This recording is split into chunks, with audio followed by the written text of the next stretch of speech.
Oui, ben ça, écoutez, je vais vous dire une chose, la culpabilité d'avoir survécu, je l'ai vécu, ça.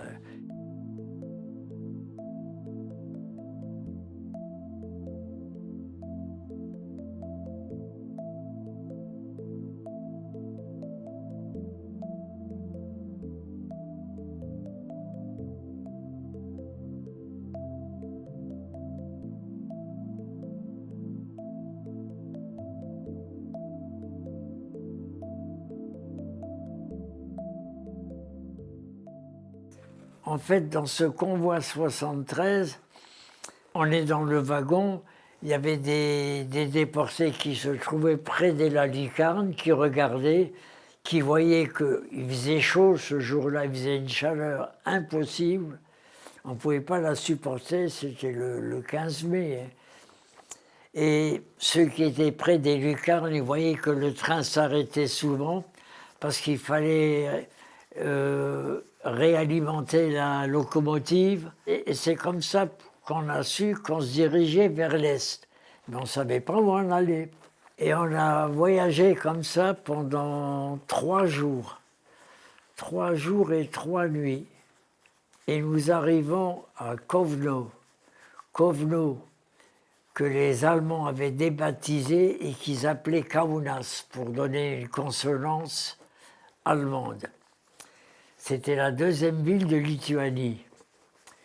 Et à Kovno, donc, le train, il fait des manœuvres, on détache des wagons, le train est scindé en deux, et ceux qui sont restés là-bas à Kaunas ont été exterminés.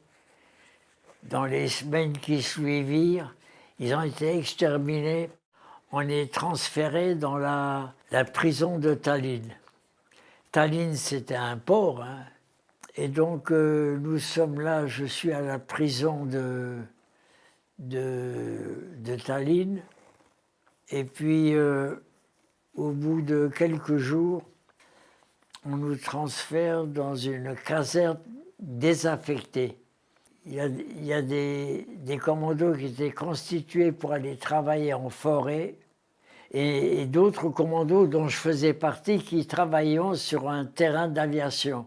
Donc là, je suis jusqu'à fin août, début septembre 1944.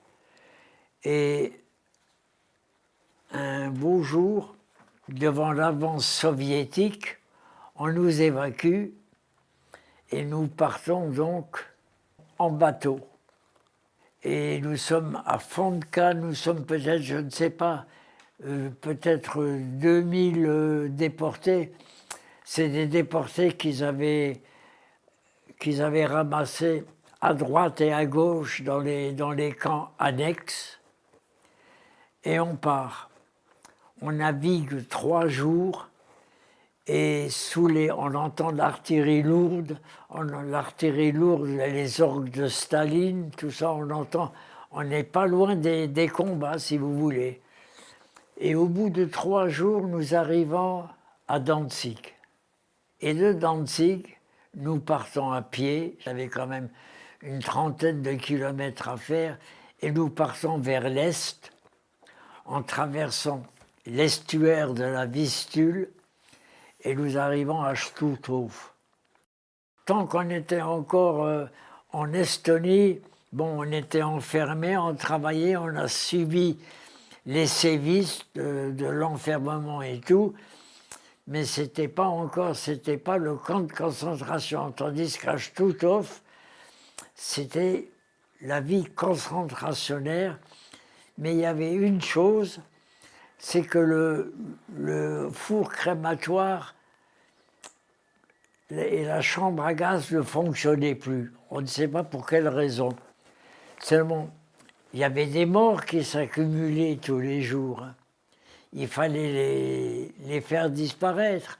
Alors ils creusaient des fosses où les cadavres étaient mis dans ces fosses et puis avec de la chaux, ils les brûlaient.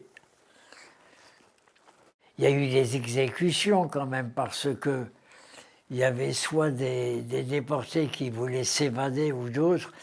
Alors ils étaient pendus et ils restaient pendus la journée et on devait les regarder pour s'imprégner de l'exemple, pour ne pas chercher à s'évader ou quoi.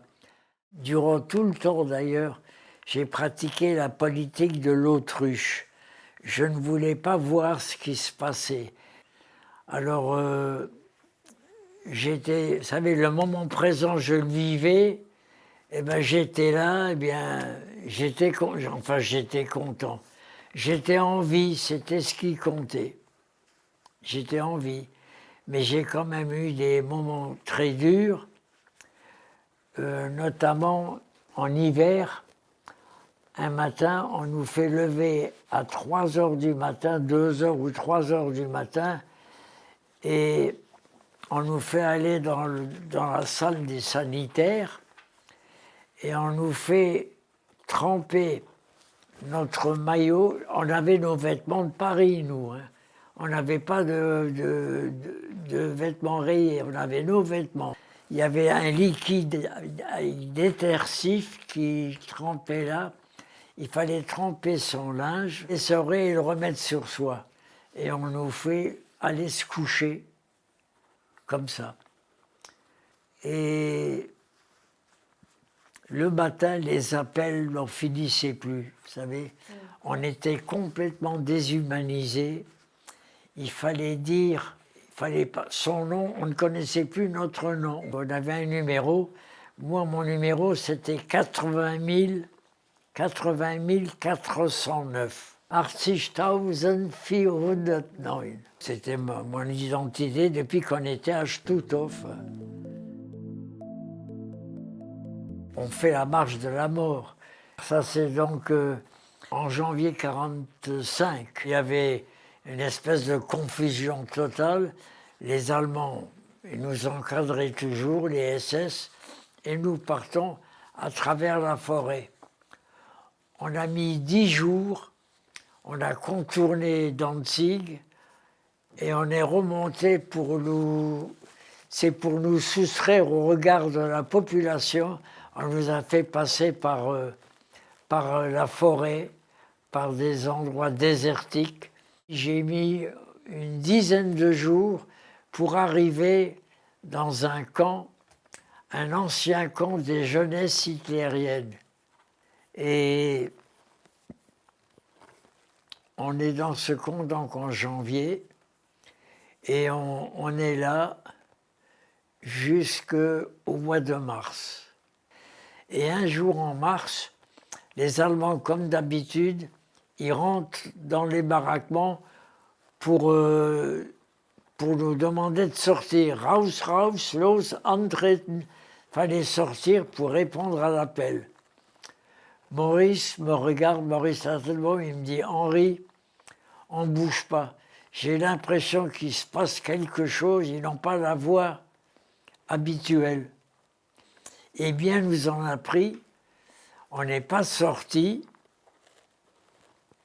Les Allemands ne sont pas rentrés comme d'habitude pour vérifier si tout le monde était sorti pour répondre à l'appel.